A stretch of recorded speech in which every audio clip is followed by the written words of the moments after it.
All good. All right. Good morning, everybody. A very good morning to everyone who is joining us here today. My name is Charlene, and I am so excited to be here with you all. So, as we are braving through these challenging times during the pandemic, I'm sure as business owners, all of you are doing the best you can to remain resilient and creatively pivoting to digital to reach more potential customers using online advertising. So, whether you're a small business owner or an enterprise marketer, Google Ads usually makes it easy to connect with billions of people at the moment they're looking for what to do, where to go, and what to buy. So today I'm going to share with you all the essentials of creating and customizing Google Ads campaigns that get your ads in front of customers looking for what you have to offer. So hopefully today you will be able to gain valuable knowledge valuable knowledge on the useful tools that Google can help you to boost your online presence and get more customers using Google Ads. As mentioned by Laureen, if you have any questions, please do ask me in the chat box, and then we will get back to that a little bit later. Right. So I'm hoping we could have a super interactive session. So throughout the session, there'll be a couple of questions. Do feel free to answer them in the chat box as well. Right. So for those of you who are not familiar with Mahir Digital Bersama Google, it is a Grow with Google program designed for supporting small and medium businesses in Malaysia to advance their business to digital media. Right. So before we begin, here's a little introduction about myself. My name is Charlene. I am a Mahir Digital Bersama Google trainer. I'm also the founder of That Social Fern, which is a digital marketing agency specializing in ads, SEO, and social media management. I'm a marketing graduate from Sunway University with a dual certification from Lancaster University, and I've trained over 1,000 people in elements of digital marketing, essentially helping business owners reach their full potential digitally. Right. So without further ado, let's get started with today's webinar, Driving Online Sales with Google Ads. So before we begin, I'd like to ask you guys a little question. When was the last time you guys searched something on Google? So was it like, you can just type your answers in the chat box. Was it like an hour ago, less than an hour ago, more than 24 hours ago, more than a week ago? The possibility of it being more than a week is very rare, but yeah. So what do you guys think?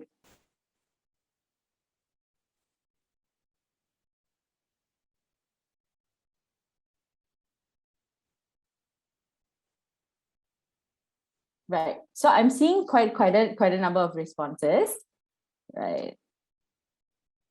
Okay. So I mean, like generally most of us will be, less than an hour ago, or usually an hour to 24 hours ago. Right. So it's pretty clear to see that everyone here uses Google frequently. If you don't, then you probably use some other platform, but you like to search for things usually online pretty often, right? So for today's session, we will not be focusing on why your business should be on search, but actually on how you can increase your business presence on search. Because I mean, why your business should be on search, everybody kind of already knows, right? It's super important. So we will look into how to increase your business presence on search. So basically, just a rundown. First, we'll look into the difference between organic search and search ads or paid search ads, and the value search ads can bring to your business. After that, we'll go through the essential steps to building a search campaign, from picking the right keywords to writing great text ads, etc. And then lastly, we'll be sharing on how you can measure the performance of your search campaign, which is a super important thing to do once you start running your campaigns, all right? So let's just jump right into it. So generally, often when people want to know, buy, go, or do, Google search is their first stop, right? So smart campaigns is the default campaign for brand new advertisers on Google Ads. So what is a smart campaign? Yeah. So a smart campaign is a goal-based campaign type in Google Ads.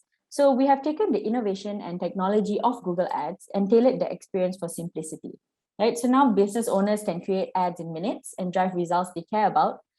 They care about most, like phone calls, actions to their websites, visits to their location, especially now since, we're getting better in Malaysia in terms of,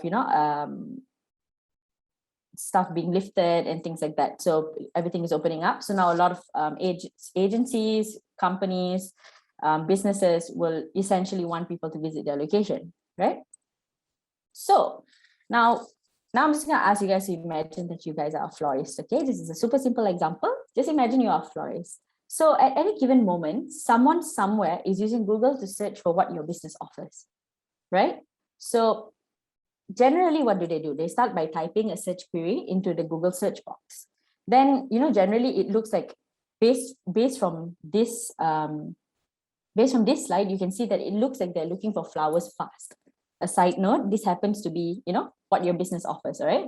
So this person is looking for flowers super fast. So how do we match basically the two up to make sure they get their flowers in time and you get the business, right? So let's look at the search results. Provided that they keyed it in and they click search, this is what usually will pop up if it's on your mobile. If it's on your desktop, it's more or less the same thing, but bigger. So first, generally, there are what we call organic search results. These are at the bottom of the screen, slightly at the bottom. So basically, these match the search, but are not paid ads. Then there are paid search ads. These usually show the above organic results and provide helpful information that matches the search. Right, so generally you've probably seen these ads before. They usually have a small tag on the top of them that says ad. So that's usually what it is. Those are paid search ads. So generally, what's the point of these ads, you may ask, right? If you can rank anyway, so what's the point of these ads? Well, generally they help businesses just like yours to stand out within the search results and get noticed by people who are searching. The last thing generally you want to end up is on like the second page onwards when people search for you, right? How many of us actually do scroll to the second, third, fourth, fifth page, right? So you kind of want to appear at the top. So generally, this is what the ads do. So if your business can help generally anyone solve their wants or their needs with some speedy flower delivery or whatever it is your business has to offer, this is generally where you'd like to pop up. So search ads or paid search ads will connect them to your website. So in this case would be a flower website. So then it looks like you've saved the day for your customers and things like that, generally because you were at the right place at the right time. So just doing another pulse check. This is just for you guys to answer for yourselves. So this question would be, let's see whether or not Google Smart Campaigns is the right solution for you guys. So you can select either or of the options or all of them, except E or E alone, depending, like you can have multiple answers. So yeah, this is just for you guys to think about it. So is it A, do you want your business to appear when users are researching and comparing different options? B, do you want your business to be there at the exact moment when someone is looking for the kinds of products and services you have to offer? C, do you want your business to show up on search results when businesses similar to yours are showing up? Or D, do you want to learn about what users are looking for and the ads they're engaging with so that you can come to a decision on how to add more value to their lives? Or E, it's just none of these are applicable to you guys and it's not something you're interested in. So what do you say? This is generally for you guys. So A, B, C, or D, all right?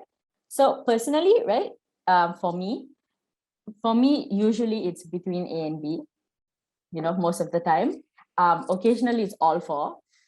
Never really E lah. So, so generally, just to let you guys know, if you have selected at least just one, at least one item, then creating Google search campaigns will meet your needs. Don't worry, you of course can choose more than one answer as mentioned. So if you've chosen more than one, then Smart Campaigns is definitely the right choice for you. All right, so let's go to the part where you've all been waiting for, how to create a search campaign. So you figured out what search campaigns are, why a smart campaign is important. So let's get on to creating it. So generally, you learn how search ads can help you reach your desired audience, measure advertising effectiveness, and drive your business forward. So to start showing ads, generally, you need to remember that you need to create a campaign in Google Ads. So this is where you'll make decisions about things you'd like to, about like how much you want to spend, where your ads will show, what kind of ads you want to put up, things like that.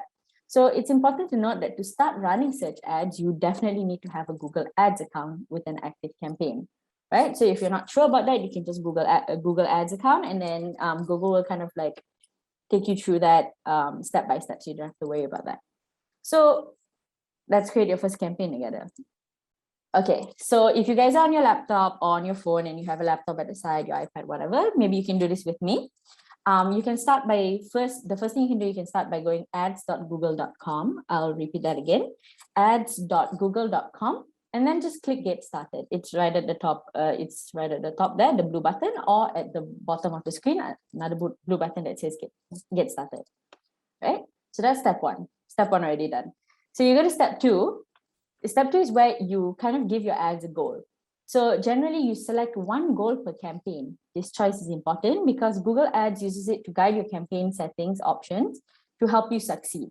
So, you really have to sit down and think about what you kind of want your ads to do, where do you want it to go, and your kind of target audience. If your target audience is usually someone that prefers to call into a business and figure out what's going on, then you select get more calls. Or, if someone is more likely to shop online, then website sales or signups, things like that. Or if someone is, if your target audience prefers to go to your physical location, then you click get more visits to your physical location. Okay, so you really have to think about what your target audience would want from this. Okay, so if you do though want to get two different results, then you can set up two different campaigns, each with a different marketing goal. So for instance, like mentioned, if you want to drive online sales and offline sales, then you can create one campaign with website traffic and then another campaign for store visits. And if your business aims for calls only, then set up a call only campaign. You're not restricted to one thing when you are choosing your goal, mainly because you can run multiple campaigns at a time. It's not an issue. All right. So bear in mind, okay, let's just say if you selected get more calls, right? Your smart campaign generally will be optimized to encourage potential customers to call you by adding a prominent call button. These buttons, of course, are super important because you kind of want to, make sure that the customer journey is as short and with less friction as possible. So they will add a prominent call button right there to your ads generally. So when a customer clicks on the call button, they will be connected to your business phone number and then can be immediately in touch with you. All right, so another question. Let's see which goal is most relevant to yours. Okay, so what do you guys think? Is it get more website sales or signups, get more calls, get more visits to your physical location? What do you guys think?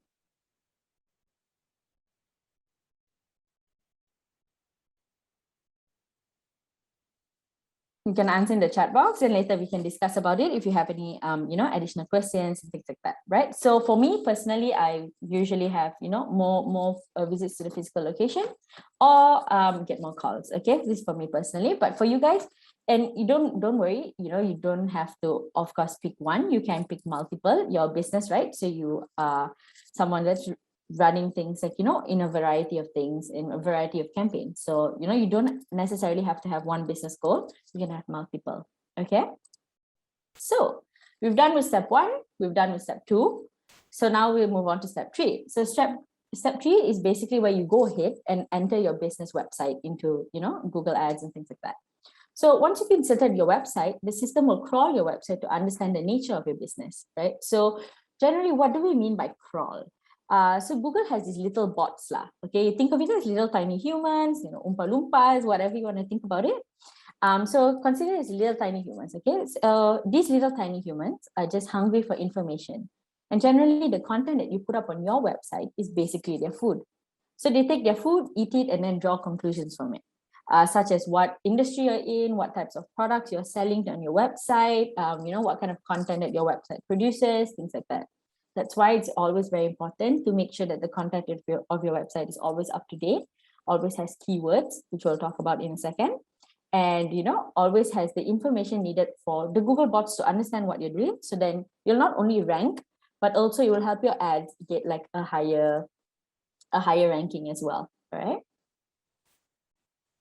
Okay, so the system generally also will show you how your actual URL will be shown to the users when they click on your ads across mobile and desktop. Okay, so you can just switch between mobile and desktop. I cannot stress this enough. Please make sure that your website is mobile friendly.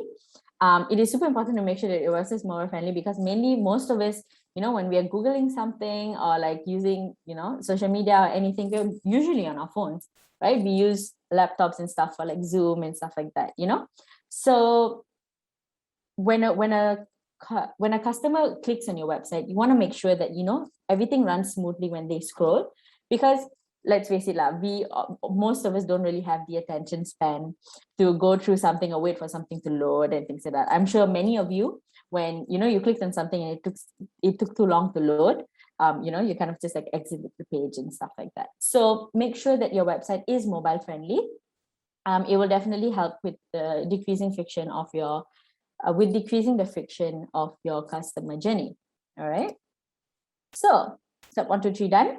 Now step 4. Step 4 is where you pick keywords that match searches relevant to your ads and your business.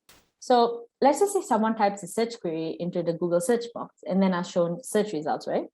So keywords generally give you the chance to show your ads as part of those answers. So think of them as like words that trigger your ads to appear. So the key is to pick keywords that match searches relevant to your business. So if someone searches basically, flowers or stuff like that, if someone search matches like birthday flowers that you put on your website or whatever you're selling, then your ad will appear. Can be birthday flowers, cakes, food. A little bit hungry this morning, yeah. So food, services, anything really. So make sure you have the relevant keywords. It is also important to note that a lot of people do think that some keywords are what their consumers are searching for, meaning like they have preconceived notions about what they think their consumers are searching for. But in reality, keywords, generally what you have to do is you have to keep changing them. So let's say you're using this one keyword, let's say for example birthday flowers. Okay, we're using birthday flowers in January. By February you already have to change it. That's like a pretty long time, let's say a month. You already have to change it. So you kind of have to like keep updating things and keep figuring out what is relevant to the searches your consumers are probably doing, or things that are more relevant to your business. So it's important to note that the main key thing to digital marketing as a whole is relevance. If you are relevant to your consumers, then they will click on your ads. If you're relevant to the search query, then Google will help you guys rank better, things like that. All right. So important, relevance. I think the key word that you guys can take from this, at least for my session, would be, relevance. Okay. Right. So now we reach here.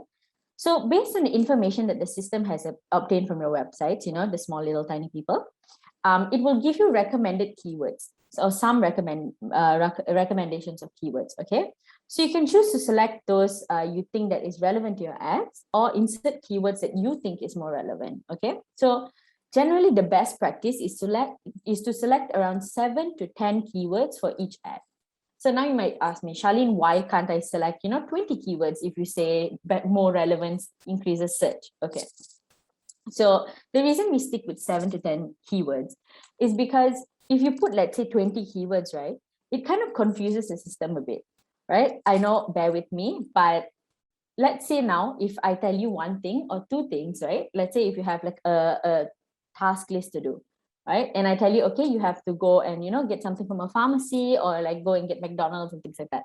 You have 1 or 2 things to do, right? So it's pretty simple. But let's say I give you a list of like, 100 things, you kind of get confused. Like, what do I start first? What is more easier? What is better? What will decrease the route? What's along the way? Things like that. So it's the same thing with Google. If you add too many keywords to it, then, it will kind of confuse the ads, and the ads will go all over the place. And then, you might reach a kind of like an issue, because then, you kind of like spending money and like running all these ads, but it goes everywhere else.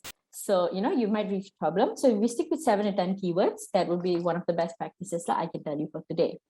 Right? So also remember, when you are selecting keywords, think from the perspective of your customers. Ask yourself, how would my customers search online, right? An easy way to do this is to kind of like personify.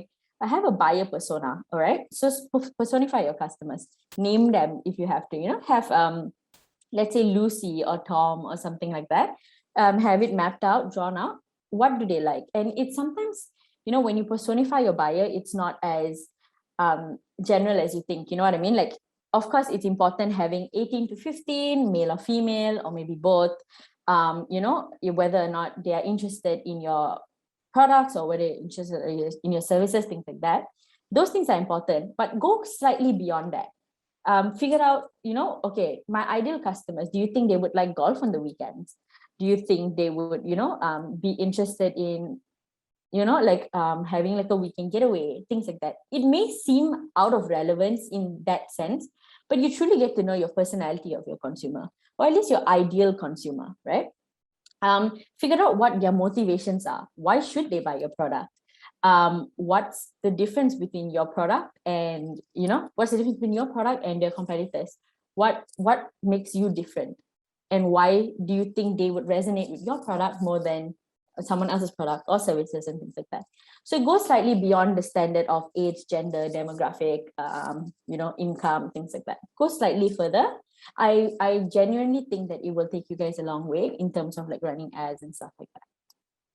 So now you may ask, okay, where can I get additional keywords, right? So you can use Google Trends for this to find the keywords basically for your ads. So this is a free tool by Google that gives you data about what is trending currently, what has been trending for the past month, or even for the past 12 months. So all you have to do is Google Trends, and then click the first link, and then you'll reach this page. So this is basically what you will see, okay? So from here, basically what you can do is you can just type in, a search term, which is, let's say, birthday flowers, or a topic, which is flowers. So there's a difference. A search term is something used by people who, like, if you want to speak about something, things like that. And a topic is, for example, digital marketing, or, restaurants, things like that. These are topics, okay? So when you scroll at the bottom, they will give you like a graph and things like that. They will show you, what has been trending, what hasn't been trending. And from the keyword that you posted, they will also show you what people are generally asking. Like, let's say now, we're talking about vaccines. People may be asking what's in the vaccine, or, what are the side effects of the vaccines and things like that. So it's pretty, I would say, informative in that sense, because as a whole, you want to answer your consumers' questions, right? When you're running ads or writing content for your website, you always have to answer your consumers' questions. So it's important to know what they're asking in the first place. You can't be answering questions that, you don't know what they're asking, right? So, or questions that you think that they're asking, but they're not really asking. So it's very important to know what they're asking and then answer them from them. So from Google Trends, you'll be able to get all of that. Just a slight tip that basically when you key in the search term, at the side of one of the terms, when you scroll down, there will be breakout, right?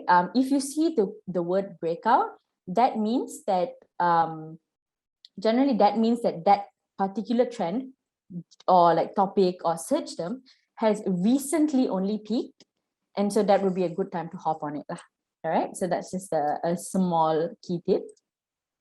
Right, so step 1, 2, 3, 4 done. Now we move on to step 5, which is creating a message for your ads.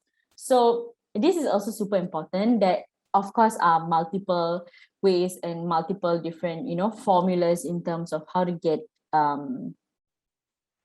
the proper text ads or proper text ads that would really intrigue your consumers. But based on Google, right? So we'll go based on Google. Okay, so this is what is usually offered in terms of actually writing your key message. So there's headline 1, 2, 3, description 1, and description 2.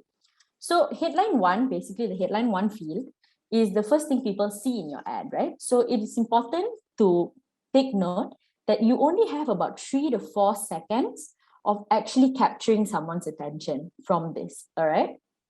So, 3 to 4 seconds, you have to write something like super bombarding and, but simple enough for people to think, oh, okay, this is something interesting. Let me see what else they have to say. Of course, don't use all capital letters for your first line of, whatever you're writing.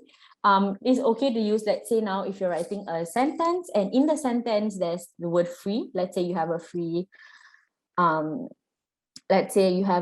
like guide to how to, let's say you're a tax company and you have a free property guide or something like that. Then, okay, you can write the word free in capital letters, but definitely don't write everything in capital letters, because it seems like when someone scrolls through and they see your ad, it looks like you're shouting at them. You definitely don't want to shout at your customers, right? So yeah, don't use capital letters, and don't use weird capitalization as well. So then you might ask me, Charlene, what do we write then in our first headline to make sure something pops? So you have to focus on writing the best headline possible.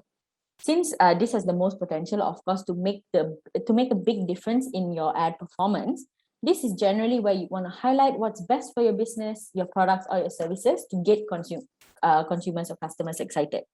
So you have to figure out, okay, what is the best thing? For example, now Merdeka just passed. If you had a Merdeka Day sale, you could have written something like, oh, free whatever for Merdeka, or 30% off, 50% off, 90% off for Merdeka Day promotions, things like that. Then you have headline 2. So headline 2 is generally only separated by a dash from headline 1. So the best way to show value to someone is to think about their benefits and their needs. Like I said, when you personify your buyer, you have to figure out what motivates them, and also think what would be a reason why they say no to your product or to your services. So you kind of have to convince them through the ad that these are the services or these are the products that you need to buy. Right. So the best way to show value to someone is to think about, like I said, what their benefits are from buying a product, and then what their needs are. So here, generally, you can highlight also other benefits. For example, free delivery, free shipping, your website's reliability, such as official site. If you think that this would be, good for slimming, then just say, okay, proven to be really good for slimming, or proven to be good for this, or things like that. Things that will get people, okay, this is what I wanted. Suddenly it popped up. You know how sometimes you can talk about something, and you can just mention something, or just think about something, and then suddenly you'll see an ad there. Similar lah. You want to really understand what your consumers want, and then from there you kind of like can use this to really connect with them. All right. So that's what you do for headline 1 and headline 2. And then you can use the description field. Of course, you can use headline 3 if you want, or if you don't want, it's okay. Don't worry about it. But headline 1, most important. Headline 2, of course, to follow up with headline 1. Then you can use the description field to tell someone more about your business. For example, why they should do business with you, right? So what makes you different? What's your unique selling point? Okay. It's also important to note to try to stick with one clear message here. If you have more than one thing to say, you can always create another ad or save messaging for an ad extension, which we'll talk about a little bit later. Okay. So remember, whatever you do, whatever you write, also whatever you say in your ad, you have to keep it simple, because you don't want to confuse your customers. For example, like just now when I said, if you put too many keywords, you will confuse the system. It's the same thing. If you put too many things in an ad, you will confuse your customers. So keep it very simple.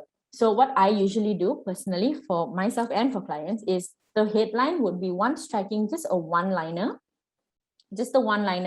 one line of, just trying to get someone interested. For example, asking a question in headline 1 would be great as well. You can just be like, are you tired of, for example, if you're selling, let's say, a sauna cabin, okay, very random, I know, but let's say you're selling a sauna cabin.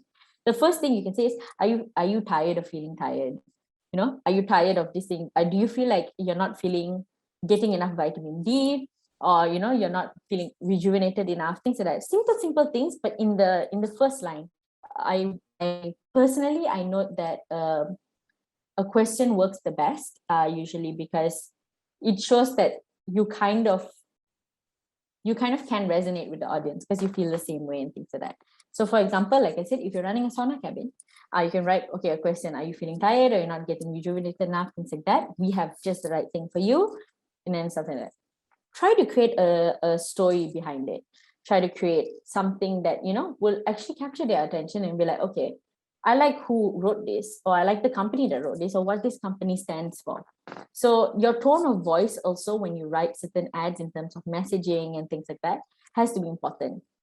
For example, a lot of companies, they are now moving from a very professional tone of voice to a very, laid back, casual tone of voice, because they realize that consumer needs, consumer buying behavior and things like that has all changed. let's say since the pandemic started, okay, super simple. Since the pandemic started, things have changed. So people also want to adapt to things like that. So their tone of voice differs depending on your target audience. For example, if you're a B2B service, then maybe you'd want to, because it's B2B, you maybe want to use more formal languaging.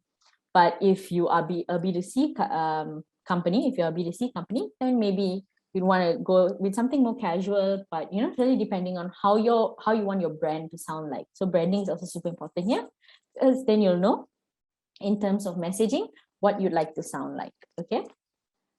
Right. So next slide. So here are some of also like additional best practices to write successful messages for your consumers. So first things first, you have to highlight what makes you unique. So do you have free shipping? Do you have a dazzling variety? You have to tell people, okay? You have to showcase the products and services or offers basically that make you competitive. Why should you be chosen over your competitor? What makes you better, right? Then you have to include prices, promotions, and exclusives. Include all these things. You don't just write an ad and then don't include all of these things. Then won't really grab attention if you're running, let's say, for a specific campaign for like something that's seasonal. Okay, so people often use Google to search to make a decision about something. It's very simple, right? It's either you're comparing things or you're searching to make a decision about something. So you have to give them what they need to decide. If you have a limited time discount or stock or an exclusive product or a limited edition, anything, you have to let people know so that they'll check up on it. So then we go to number 3, which is you have to empower your consumers to take action. So are you selling something? You have to tell them what they can buy. Are you offering a service? Tell people how they can contact you. Call to actions like purchase, call today, order, browse, sign up, or get a quote. Make it very clear what the steps are for your consumer in terms of actually getting in touch with you, which is super important. Remember never to overlook this. This actually generally closes more sales than you think, right? Even when you run like an ad and things like that, it's very important what you choose in terms of, call today, get a quote, things like that. Nowadays, depending if your target audience is younger, then they, to what I understand, or based on my clientele at least, they kind of like things that are a bit more catchy to make them, kind of like want to click on it. So if you have a younger audience, if you have an older audience, maybe something a bit more formal, things like that. But also truly depends on your target market, all right? And then we move on to, you have to include at least one of your keywords. So when you write a text ads, you have to include at least one of the keywords that you use, when you're running the ad, use one of the keywords. So keywords in your text ads, what do? They basically show your ads relevance to what people want. So you'll help the system. For example, now, if you are, basically, if you've included digital cameras as a keyword, let's say you're selling cameras, you've included digital cameras as a keyword, your ad headline could be buy digital cameras, or, are you looking for a digital camera, stuff like that, or are you looking for cameras? Most cameras are, So yeah, are you looking for a specific kind of camera, or, looking forward to, are you looking to take better pictures, things like that, all right? So you have to learn how to build the best keyword list. From this, I can tell you guys that what you can do is you can do something called a keyword bank. Most agencies do this, where, you have like a list of keywords. In your keyword bank, you can have like 100, 1,000 keywords or so, okay? You separate them and you kind of figure out what works for your ads. So as mentioned, that when you're running ads, the first time when you run ads, you very rarely get it right. Okay, you very rarely get it right. It happens to even the best of, agencies, marketers, digital marketers, advertisers, things like that. Very rarely you get it right unless you already have a definitive target market. So it's important to, really figure out what they want to do or what you want to do with the ads. So you'll have a bunch of keywords, and from there pick out, separate them, put them in groups, and then test them on each ad. And from there, you'll be able to see, from your analytics, like Google Analytics and things like that, you'll be able to see how many people clicked on it, how many people saw it, things like that. Important to note also, when you review your performance, which we'll get to in a bit, that you have to have, a high click-through rate. So I'll talk about that in a bit. So yeah, have a keyword bank. so that, you know, you don't get confused, and it kind of like helps you out in terms of, you know, trying to figure out what keywords work best for your ads or for your business. All right. Then you have to, you know, the next best practice would be to match your ad to your landing page. So what's a landing page? Of course, the landing page is the page where your consumers would land on. So let's say if your ad has a link, if they click on it, that's a landing page. Okay. So wherever they end up, once they click on the link that you put there, that's a landing page. So have a look at that page, and basically have a look at the page that you're linking from your ad, and then make sure that the promotions and products in the ad are included on your page, because people generally might leave your website if they don't find what they expect. For example, now, if I put an ad, let's say now, if I put an ad and it doesn't lead me, when I click on it, it doesn't directly lead me to, you know, let's say it's an ad about handbags lah, okay? Let's say an ad about handbags. If it doesn't directly lead me to, you know, how much the pricing is, things like that, and then the next step would be the payment gateway. If it's not as quick, then I might not have the patience, especially if it's someone that's working, you know, in an office, or, you know, even working from home, right? And they're busy, right? So if they, you know, nobody's going to scroll through trying to look for your product unless they're super, super interested. So you kind of, like I said, decrease the friction on your consumer journey. So your consumer journey consists of, you know, all the touch points that they will go. For example, your ad, your you know, the pricing to add to the cart and things like that, and then the payment gateway. And then once payment gateway, you know, it's already done. So the consumer touch points have to be on point. They have to be as little as possible, but they also have to, you know, have relevance and have like kind of convince them, okay, this is the product that you want. You kind of has to promote buyer decision lah. Okay, so basically from that. So yeah, so make sure that your landing page, it has everything that your user needs to know, so that you can go straight to the payment gateway, and then that's it lah. You already have your business. All right. Ooh, whoops. Okay. So match your landing page. Okay. So now the next one would be to the last but not least lah. You have to appeal to consumers on mobile. So consider creating ads devoted to people on mobile devices. As mentioned, a lot of people use their mobile devices now. So using the mobile version of your website as a landing page would be good as well. And offer, you know, special prices or special offers and things like that suited to people, to a mobile audience. Also bear in mind, people who use their desktop and people who use mobile devices to scroll through things and stuff like that have a different consumer journey, have a different, I would say, demographic. So you might want to look into that a little bit more as well, right? So yeah, so keep in mind that your text ads can appear differently on mobile than it would on, you know, on a desktop and things like that. So like I mentioned, I cannot stress this enough, the importance that your website has to be mobile friendly. So you can see how basically you can use another tool also to help you figure out whether your website is doing well in terms of mobile friendliness. So Google has this tool called Test Your Site tool. You can write it down as I'm saying it, Test Your Site tool. So you just Google that, Google Test Your Site tool. So then you can just insert the link, and then it'll tell you how your website is doing, whether it's doing great, whether it's not doing so great, and things like that. So that will also help you lah. Prior to running your ads, you can set all this up first. And then if there is a problem with your website, please fix it beforehand. Do not run an ad until you fix it. Quite a lot of people actually will run ads without checking whether their website is working well, or, you know, whether it's doing okay. And then, you know, it kind of like defeats the purpose of running an ad lah. So definitely check your website first, or check, you know, your business page or whatever you're promoting. And then only run your ad when you're sure that everything is running or working fine. Okay. So then, okay. So here, basically from the screen, you can see, here we make sure to include keywords that we selected earlier in our message. So, and also like a prominent call to action like shop or design to encourage users who see the ad to click the ad, right? So in the first example, we highlight the promotion. So we're having promotional things for, you know, wallflower kits and DIY bouquet kits and stuff like that. So we highlight the promotion.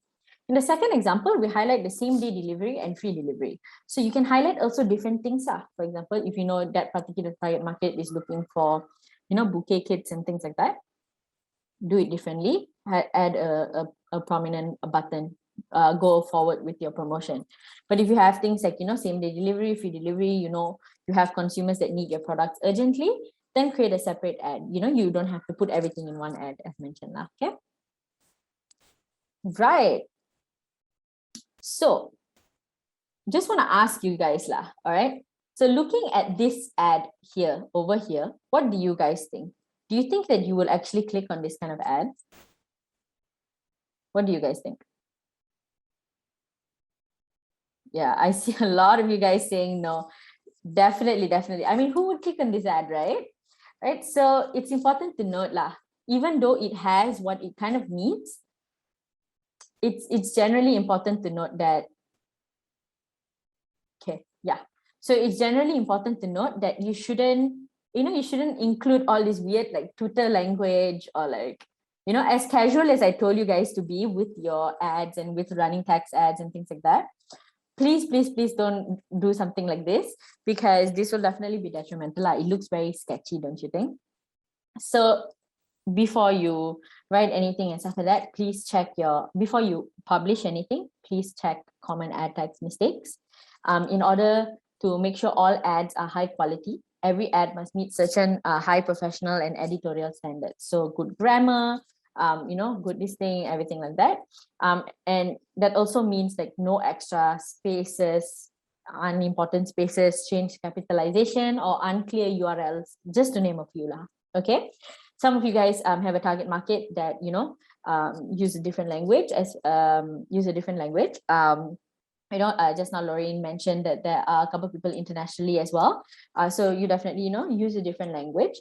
If you have different target markets in Malaysia or outside Malaysia who use different languages, create a separate ad as well. Quite a lot of people ask, Charlene, if I have, I have an audience that speaks English, but I also have an audience that speaks Mandarin and Bahasa, so how do I write like in English first and then at the bottom in Bahasa or Mandarin?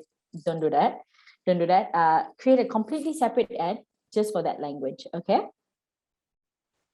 Right. So we've done through step 1 to step 5. Now step 6. So from here, you can also pick generally locations where you want your ads to show. So for example, try starting, for those in Malaysia, try starting with Malaysia if you're providing your products and services across Malaysia. If you want to reach potential customers near your, let's say, flower shop, you can narrow your location to a city or region. You can always, come back to this later and change it. So you don't worry. These things are, you can edit these things. So all you have to do is, figure out what location you want to target and then just use that location. So some people also have come across a problem where Google cannot, let's say you're in Gombak okay? If Google cannot really focus on the location, okay, on Gombak, or let's say, try to go further within a 10 to 15 kilometer radius. So pick an area that's bigger. If it's something that's too specific, maybe not Gombak but something is a bit too specific, Google might not be able to catch it. So what you can do is you can get a 10 to 15 kilometer radius and then insert that as your location. So you'll get a wider range and you'll also get the target area that you want. All right. So step 7, setting a budget. A lot of people here will probably wonder, okay, so we have all these best practices, stuff like that. How do we budget this? So generally, you can either select through our system's recommendation or you can enter your own budget. So when you create your smart campaign, we'll recommend budgets based on the average click volume for your business type and your location. However, you can specify your own budget. Don't worry, don't feel pressured by whatever Google recommends there. If you cannot afford it, decrease the value of your ad spend. But if you can afford more, go ahead.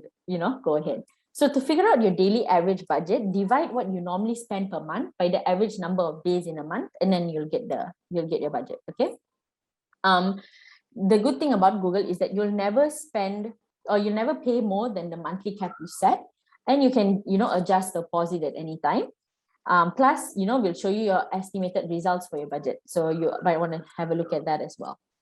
It's important to note, and it's actually really good to note that you'll only pay for clicks or calls to your smart campaigns.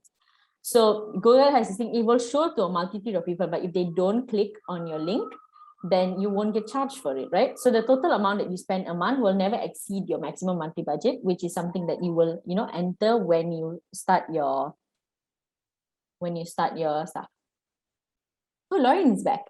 Yes, Charlene, we're gonna need you to just kind of wrap things up soon Can, because I'm we almost have done. a whole bunch of questions to go through. So yeah, I'll be back in a okay. bit. I'm almost done. No worries. Okay, cool.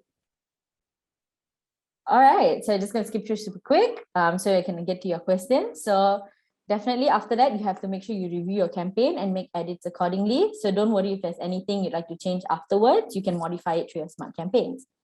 So if you're new to Google Ads, you'll be requested to include your billing information. That's pretty much it, which is normal.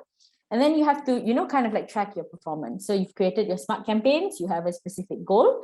Then you have to reach a goal, you have to track how you're doing. So whether your customers have clicked on your ads, purchased on your website, things like that, the whole consumer journey. So how do you do this? Super simple. If you're tracking traffic to your sales or to your website, link your Google Analytics account to it. So by clicking learn more on your dashboard, it will guide you through the process in an interactive format. So if you haven't set up Google Analytics for your website, just Google Analytics, set it up and then link it to your website lah. Okay.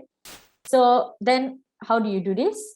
You have to review your performance lah. You have to review your performance. So to start hitting your goals, you need to know how well your ads are doing. So you have to track how your ads perform, how effective what you're using, things like that. So if they have a high visibility rate, that means a lot of people saw it, but they're not clicking on your ads, that is very problematic. Impressions are not, the only thing that's super important. They need to click on your ad as well. So you can go to that dashboard and click details. You can see from the screen. And then after that, you will get all of this. All of this basically shows, impressions, clicks, amount spent, and call clicks. So you'll have all your data here. You kind of review it and make sure where you went wrong. If you're not happy with anything, then, you can change it. So just a little recap, potential customers are out there looking for you guys, looking for the products and services that you offer. So wouldn't it be great for you to show up exactly when you need them the most? So exactly when they need you the most. So you use smart campaigns to help you reach the right people at the right moment so you can achieve your business goals. So it's very important to note that, you have to continuously review your campaign's performance after that, which is, all the Google Analytics and things like that. Don't worry, Google will guide you through everything. Just have to click Google Analytics and then everything will link together once you, register and things like that. So you have to ensure that you are maximizing your results that you can drive with your budget. So it's important to always double check. Please, when you run an ad, don't double check it, after a day. Give the system time, give it 7 days at least. If you really, really want to check it, then you can check it after 4 days. Okay. So yeah, we have if you guys want to scan the QR code, you can scan this. This shows, this gives you the handbook to everything that I've said, and all, the information needed in terms of, in terms of the information that I gave you guys today. So you can just scan the QR code and then you'll get a handbook from Google. Right. So I'm done for my slides. Looking forward to answering you guys' questions. Oh my gosh, and we do have a lot of questions here, so yeah, let's just go right into it. It's okay. It was a really, really good presentation, and I'm sure everybody here has benefited one way or another. So they obviously have a lot of questions for you. So this one's from Dawn. Dawn's question is, now this one is about the keywords. So Dawn's question is, I tried before putting 2 general keywords and I ended up with a lot of clicks, but also a lot of bounce. If I try a keyword that is too specific, it leads to less ads shown. So do you have any strategy for it? Right. So, okay. So if you pick something that's a bit too general, of course, it will take you other places, right? So what you can do is, if you have, because he mentioned that he only used 2 keywords, right? Don't use 2 lah, use 7 to 10. If it's super specific, use a bit more, but it's within whatever is relevant to your business. So you know that one keyword is already relevant, right? Of course, it will give you less clicks and things like that. But what you can do is, from that keyword, try to generate more keyword,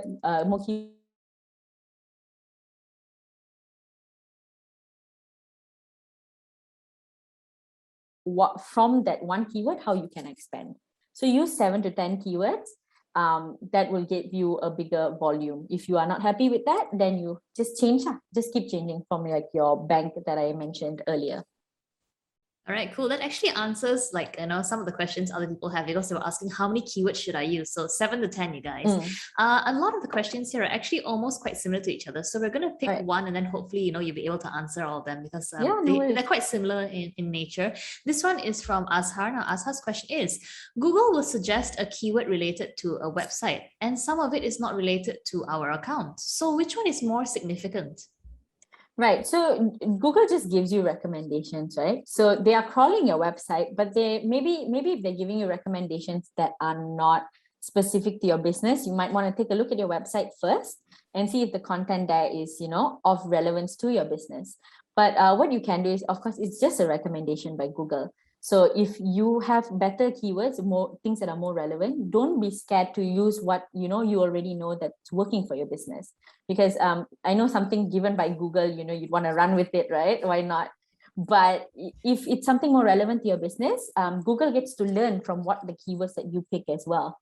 So from your business and things like that. So through that, you'll be able to kind of get also more clicks, but also kind of teach Google, okay, this is what my business is about. So don't be afraid to not take the recommendations if necessary. All right, super cool. This one is from Jia Chan. Now, Jia Chan's question is: relevance matter, but first, how and where can we justify the relevancy of the keywords shortlisted? Is there a tool for us to key in keyword A and come back with a search volume per week or per month and the searcher's persona for this keyword? All right, so this jumps into a bit of SEO as well. But what you can do with this is, like I said, you can use Google Trends, but of course they don't give you volume per month or per week and things like that. So there are other tools such as SEMrush, Moz Pro, things like that. Moz Pro, if these things, you pay in a different currency. So if you don't have the budget for that, they have a free, 1 month trial and things like that, just to see if that is suitable for you. You can use Moz Pro, SEMrush. So what you'll do is you key in the keyword and they'll give you the, the search volume, how many people click on it, things like that. They'll give you all the information that you need. Or if you want to use different tools, you can just Google, keyword tools and stuff like that. A bunch of stuff will come up. But the trusted sources are Moz Pro, SEMrush, things like that. All right. Nice. This next one is from Kelly. Now, Kelly's question is: shall we insert general keywords that will be more effective? Are general keywords more effective than specific keywords? For example, flowers versus roses, daisies, and orchids. Right. That's a really good question. It really depends also on what your business is offering. So if you have a wide range of flowers, you can use a general keyword. There's not a problem with that. Your targeting is not solely on keywords, right? It's also based on your demographics, your age range, and things like that. So if you want to put, let's say, a general keyword like flowers, it's not a problem, because if you have a wide variety, right? But flowers also would mean that if you don't have orchids in your store, but it will also kind of be a pass for it. You know what I mean? Like it will consider orchids as one of it, or like hibiscus, or a rafflesia or whatever, right? So what you can do is you can put a very general keyword, but you can put your specific keyword as well, just to test it out, to see how it goes. If it's not working, then try the general keyword. If that's not working, then stick with something a bit more specific. It really depends on what your business offers, because if you're too generalized as well, it will just take in everything. So every flower will be, So, and if someone goes to your website and you don't offer something, then it might kind of annoy them lah. So you don't want that to happen. I think this all comes down to, just trying it out until you find something that works. From what you're saying. There's really no right answer. Yeah, there's really no right answer, because there's a lot of things out there. There are a lot of businesses out there, right? So, you kind of want to figure out what your target audience is. And for those of you who think that, a target audience can be everyone, it can be, but from there also, every target audience has their own personality. So it's important to note lah. Correct. Like even for flowers itself, you have fresh flowers, you have soaked flowers, you have preserved flowers. Even the general keyword itself already has, 3 main categories. Exactly. So well, that's a good question though. Yeah, if you want, you can just insert both. But bear in mind that if you insert flowers, anything under the sun will be included inside your ad. All right, that's nice. Okay, this next one is from Rachel. I think this is a pretty good question as well. So Rachel says, "Hi Charlene, for the same range of products, for example, over 50 or more items in a category, how would you recommend the selection of keywords? Same or totally different, or should I do a mix? Thanks." Um, Rachel, is it? So Rachel, Yeah. what you can do is you can run different ads. So then, the system is not confused, and neither are you lah, because you don't know how many keywords to use because you have a wide range of products, which is great. So what you can do is you can maybe either clump your products together, certain products, and then run an ad for it, or you can pick what products you want and then run different ads, because there's such a wide range, right? So if the target market is the same for everything, let's say if you're selling only athletic goods, then, and there is a wide range of products, dumbbells, clothes, things like that. If your target market is more or less the same, you can run one ad, but I suggest that you run multiple ads, because even from, let's say, a wide range of those 50, products, if you're running something for, workouts and things like that, athletic products, women's clothing and men's clothing won't be under the same thing, right? So run different ads so that it'll be easier for you to track as well, and know what keywords are working. So you can, from your keyword bank, you'll be able to know, okay, this works for this target audience. Next time if I have a promotion, I can use that. All right, very good advice. So this one is from Shirley. Shirley's question is it necessary to create a landing page specifically for a campaign, or can we link it directly to the company website for them to register or purchase the product? Actually, if it's a registration thing or anything, you can just link it to your website. The landing page generally doesn't have to be something that's created. It can be just a page on your website, as long as you have a call to action there. So for example, like if she's looking for signups and things like that, as long as the call to action is there, that they can, key in their contact details or whatever, then it's okay. That's considered your landing page already. So, any company website and things like that, just make sure that your website is mobile friendly and, it has the content that it needs. If not, the small Google bots or the Oompa Loompas won't be able to know what's happening. Okay, cool. Also, I like the fact that you use Oompa Loompas as a reference. I'm like Charlie the Chocolate Factory fan here as well. All right, same. Yeah, I wish right I was on. in a chocolate factory. Okay, so back to the questions. So many, you guys, they're just pouring in right now. Like we answer one and like three come in. So all right, this next one is from Yuan. Now, Yuan's question is, if more than 3 advertisers are using the same keywords with similar budget, how does Google determine which ads are listed first? Same keywords with the same budget. Your website.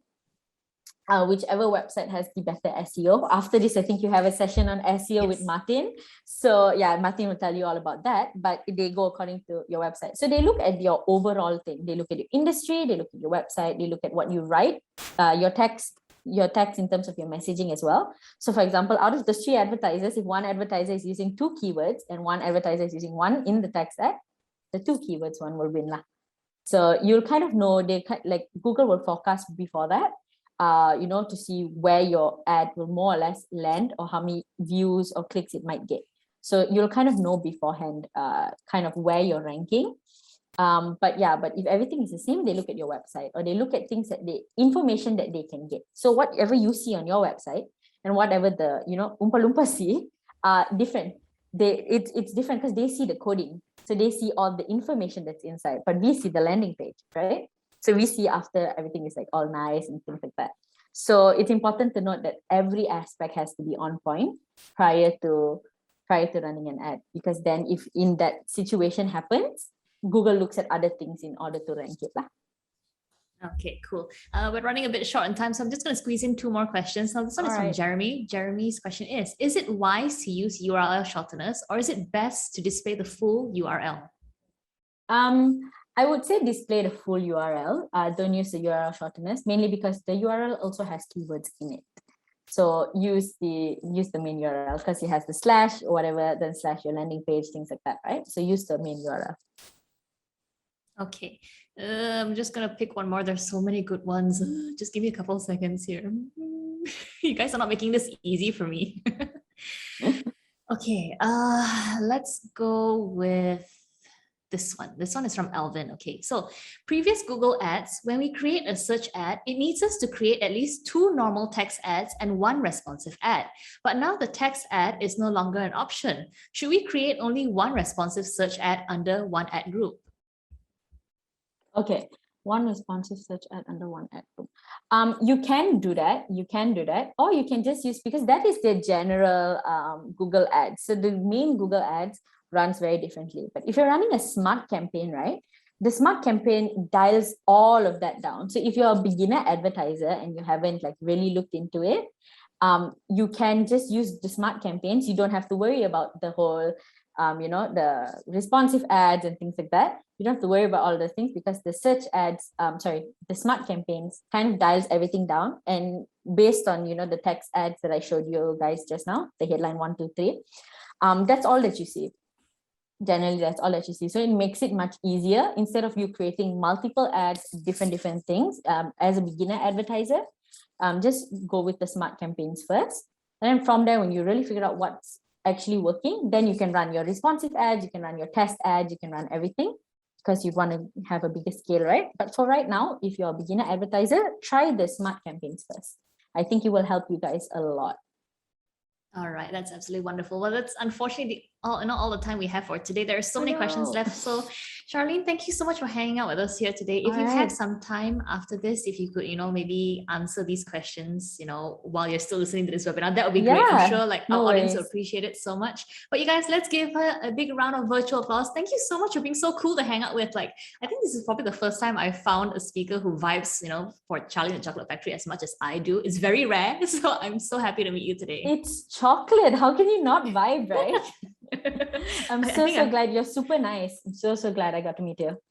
Yeah, likewise. I think it's very rare to find somebody who vibes as well with you, especially over a kids movie, which I'm not afraid to admit that I've watched probably 5 to 6, 7 times. I don't know. Same. When I was younger, I tried to look for the gold ticket. Yes, never found one, but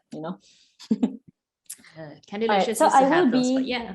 I will be here, watching the webinar as well, so I can answer the rest of the questions. So no worries. All right, that will be absolutely wonderful. Charlene, thank you so much for being a part of Marketing Fest 2021. Thank you for showing us the ropes on how to make proper Google ads. And I'm so glad I met you, and I can't wait to see you again. Stay safe. All right, thank you so much for having me. All right, anytime. Bye. Bye. Exabytes. Grow your business online.